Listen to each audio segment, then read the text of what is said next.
नमस्कार दोस्तों। आज मैं आपके सामने जो कहानी नई लेके आया हूँ वो है बांके बिहारी लाल जी की महिमा। आपने बांके बिहारी लाल जी की बहुत ही कथाएं सुनी होगी।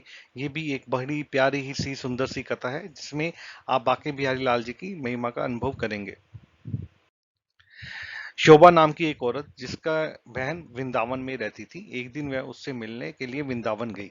शोभा जो कि काफी पैसे वाली औरत थी, लेकिन उसकी बहन कीर्ति जो कि वृंदावन में रहती थी, ज्यादा पैसे वाली नहीं थी, लेकिन वो दिल की बहुत ही अच्छी थी, या कह सकते हैं कि वह दिल की बहुत अमीर थी। उसके पति मिट्टी के घड़े बनाने का काम करते थे। शोभा काफी सालों बाद अपनी बहन को मिलकर बहुत खुश हुई, लेकिन उसमें थोड़ा सा भी पैसे को लेकर घमंड भी था। वो कीर्ति के हर छोटी बात पर उसकी चीजों में नुक्स निकालती रहती थी। जो लेकिन कीर्ति जो थी उसको कुछ ना कुछ कहकर बस यह कह देती थी जो बिहारी जी की इच्छा है, लेकिन शोभा हर बात में उसको नीचा दिखाने की कोशिश करती थी। कीर्ति ने अपनी तरफ से अपनी बहन की आवा भगत में कोई कमी नहीं छोड़ी। उसने अपनी बहन का पूरा ख्याल रखा। उसने उसको वृंदावन के सारे मंदिर के दर्शन करवाए और उसकी महिमा के बारे में बताया। शोभा यह दर्शन देखकर खुश तो हुई, उसने महिमा भी सुनी, लेकिन उसका उन चीजों में इतना ध्यान नहीं था। बस दर्शन करके वो लौट आती थी। उसको वृंदावन में रहते हुए काफी दिन हो गए। एक दिन वह अपनी बहन से बोली, कीर्ति अब मुझे बहुत दिन हो गए हैं तेरे घर रहते, अब मुझे घर जाना चाहिए। तो कीर्ति थोड़ी सी उदास हो गई और बोली, बहन कुछ और दिन रुक जाओ। शोभा बोली, नहीं, काफी दिन हो गए हैं, घर में मेरे पति और बच्चे अकेले हैं, उनको सांस के सहारे छोड़कर आई हूं, अब मैं फिर कभी आऊंगी। जब शोभा वापस जाने लगी तो कीर्ति जो कि शोभा की बड़ी बहन थी, उसने छोटी बहन को उपहार स्वरूप मिट्टी का घड़ा दिया। घड़े को देखकर शोभा हैरान सी हुई और मन में सोचने लगी कि कोई उपहार में घड़ा भी देता है। लेकिन कीर्ति के बार बार आग्रह करने पर उसने अनमने मन से घड़ा ले लिया। जब शोभा जाने लगी तो कीर्ति की आंखों में आंसू थे, लेकिन शोभा उससे नजरें चुराती चुराती हुई जल्दी से वहां से चली गई।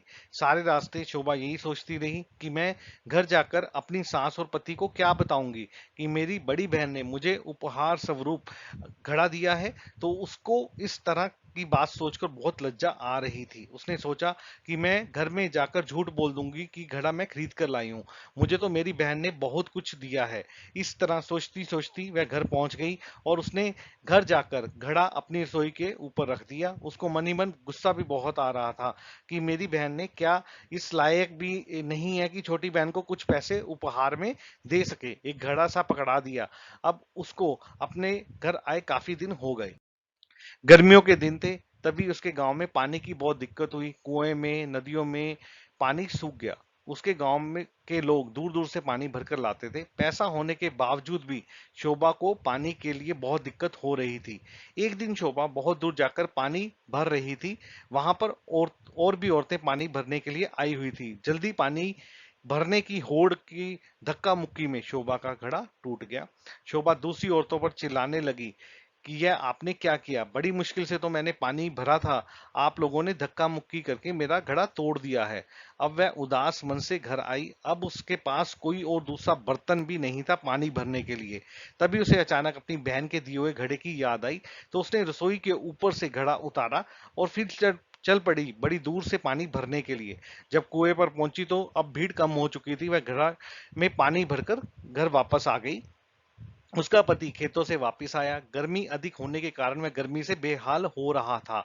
उसने कहा, शोभा क्या घर में पानी है, क्या एक गिलास पानी मिलेगा? शोभा ने कहा, हाँ, मैं अभी भरकर लाई हूँ। उसने घड़े में से एक गिलास पानी भरकर अपने पति को दिया। गले में पानी उतरते ही उसका पति एकदम खड़ा हो गया और बोला, यह पानी तुम कहाँ से लाई हो? उसने कहा, जब मैं वृंदावन से वापस आ रही थी तो मुझे ये घड़ा मेरी बहन ने दिया था, मैं उसी घड़े का पानी आपको दिया है। यह सुनकर उसका पति चुप हो गया। अब शोभा का पति बोला कि मैं थोड़ी देर के लिए बाहर जा रहा हूं, तब तक तुम भोजन तैयार करो। शोभा ने उस घड़े के जल से दाल चावल बनाए। घड़े के पानी से दाल चावल बनाने से उसकी खुशबू पूरे गांव में फैल गई। गांव के सब लोग सोचने लगे कि आज गांव में कहाँ उत्सव है जो इतनी अच्छी खाने की खुशबू आ रही है। सब लोग एक एक करते खुशबू को सूंघते हुए शोभा के घर तक आ पहुंचे। साथ ही उसका पति भी था। उसने आकर पूछा, आज तुमने खाने में क्या बनाया है? शोभा ने बोला, मैंने तो दाल और चावल बनाए हैं। सब लोग हैरान हो गए कि दाल चावल की इतनी खुशबू। सब लोग शोभा के मुंह की तरफ देखने लगे। आज तो हम भी तुम्हारे घर से घर चावल घर से दाल और चावल खाकर जाएंगे। उसने किसी को मना नहीं किया और थोड़ी देर में उसने थोड़े थोड़े दाल और चावल सभी को दिए। दाल और चावल सब लोगों ने खाए और कहने लगे, यह दाल चावल नहीं, ऐसे लग रहा है कि हम लोग अमृत चख रहे हैं। शोभा के पति ने कहा, तुमने आज दाल चावल कैसे बनाए? शोभा ने कहा, मैंने तो घड़े के जल से ही दाल चावल बनाए हैं। शोभा का पति बोला, तेरी बहन ने तो तुझे बहुत ही अच्छा उपहार दिया है।